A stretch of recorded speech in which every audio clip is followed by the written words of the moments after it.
again, and welcome to another episode of Just Ask Kathleen. So this week I have 3 interesting emails, and thank you to those of you who have emailed in. I'm going to start today with a lady called Elizabeth. I have just started my 2nd year of a degree in medicine and I'm hating it. My parents are both doctors and it's always been expected that I'd follow in their footsteps, but truthfully I've never wanted to do this. I'd much rather study journalism or creative writing. I don't know how to tell them the truth, as I think they're going to be really disappointed in me. I was at home with them over the Christmas holidays and they did ask me if everything was alright, as I was quite down. I wanted to tell them, but I didn't. Can you help me? Well, Elizabeth, this is not an uncommon problem that I see in my work as a reverse therapist. Unfortunately, it's often the case within families that there's an expectation put on children and follow in my footsteps, or you don't want to do that course, you'll need to do this course. But you're a young woman, a young adult, and you have to make sure you're making decisions now that are based on what you genuinely want to do. And that is absolutely crucial for your well-being now and for the future. It won't get any better if you hate what you're doing today.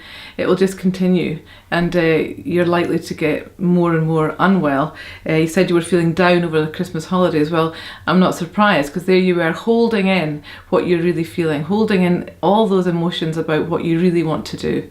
So this is a time for emotional honesty, and of course you're going to feel nervous and a bit worried about that conversation, but honestly it will serve you well to do that as soon as possible.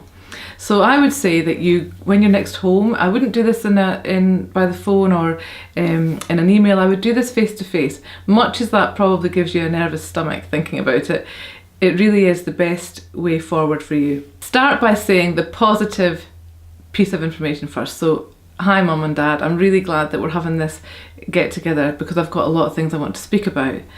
The event would be, when I was home at Christmas and you noticed I was down, I felt really kind of awkward, embarrassed, uncomfortable, whatever words you want to use to describe how you felt. Because what I need you to know, so we're on to the need, what I prefer, is that I'm really, really not happy studying medicine. I just don't want to do it. What I need you to know is that I'm really worried about having this conversation with you today. I've been putting it off. I want to study creative writing or journalism. And I just hope you can support me with that. And I hope you're not disappointed in me, because that's been my biggest concern. I don't want to let you down. I don't want you to feel that I'm a waste of time or whatever. I just don't want that. So please let me follow this dream that I have. And I am sorry if this isn't what you wanted for me. And end by saying, thanks for letting me have this conversation with you. I love you guys and I don't want it to be upsetting for you. So you're sandwiching in between those 2 positives, the event you want to speak about, the feelings you have about that event, and what you need or what you'd prefer to happen now. You know, in the majority of cases, and I really mean that, parents just want their children to be happy. There might be a bit of oh, that's a shame you don't want to do that, and you've done 2 years of it now. You're nearly, well, you're not, with a medical degree, you're not anywhere near halfway through, but parents are just wanting their child to finish the course they're on, get out in the world and live their lives and be happy doing what they're doing. If your parents were thinking that you're becoming unwell because you're making yourself do something you don't want to do, that is counterproductive and it's not going to be what they want for their child. So Elizabeth, please make it a point that you're going to have this conversation sooner rather than later, because there is no point in putting this off or delaying it any longer. And thanks again for writing it. Okay, this letter I'm going to say is from a lady called Shona. I think my 13-year-old daughter has an eating disorder. She hates eating in front of us, and if she has to, she often leaves the table right after we've eaten as a family and goes straight to the bathroom. She looks tired and is definitely losing weight. I've never heard her being sick, but as her mum, I just know something isn't right. Should I confront her about it? Well, Shona, I'm really sorry to hear that. That must be very, very concerning for you and your family. And you're probably right, because if you have that gut reaction about something, you're probably bang on right. So confronting her always seems a little aggressive when I confront her about it. And I know you don't mean it that way, but I'm big on the language that we use. So it's not about confronting her maybe as finding a way to have a discussion. And before recording the vlog today, I did go online and do a wee bit of research for you on this subject. And there's a lady called Eva Musby, M-U-S-B-Y, who has written a book about anorexia and other eating disorders. And the title reads, How to Help Your Child Eat Well and Be Well, Practical Solutions, Compassionate Communication Tools and Emotional Support for Parents of Children and Teenagers. And I went on her website, which is anorexiafamily.com, and she has got some really useful information on there. So I would encourage you to go there, anorexiafamily.com, and it's Eva Musby, M-U-S-B-Y, who has written this book, which you can get on Amazon. I checked that out too.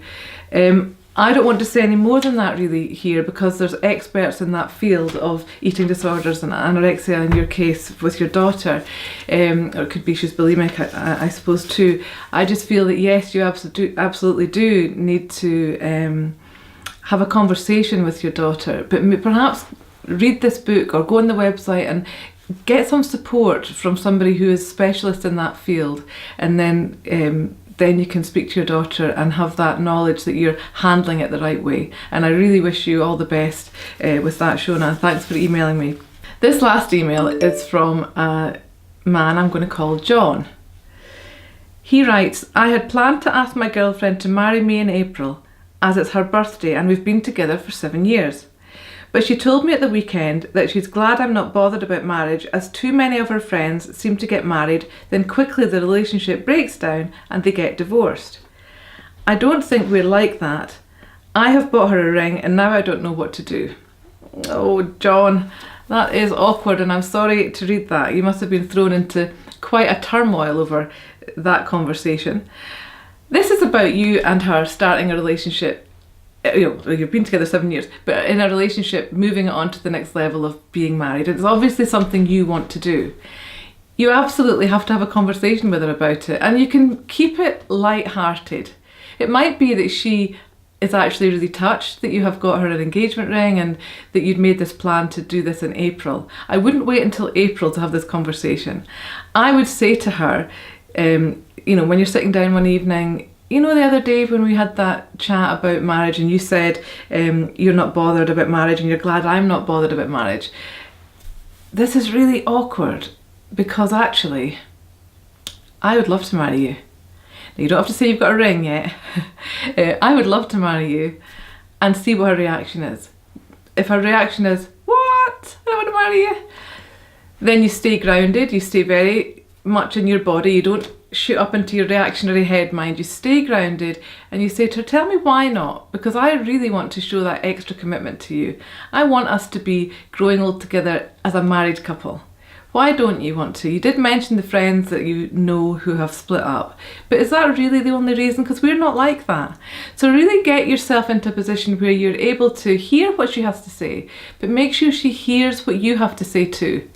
And I hope that she softens that idea and that you're allowed to then ask her to marry you. I mean, it sounds like you've been together 7 years very happily by the sounds of it. So if you didn't get married just right when you thought you would, it may happen in the future anyway. But good luck, John, and I really hope that works out for you. All the best. And that's the end of today's vlog. I look forward to you joining me next week when we're nearing the end of series 1. Remember, you can subscribe to my YouTube vlog. I'm sure that's what you call it. And share it with friends and pass on the message. If you want to ask me a question, email justask@kathleenkettles.com.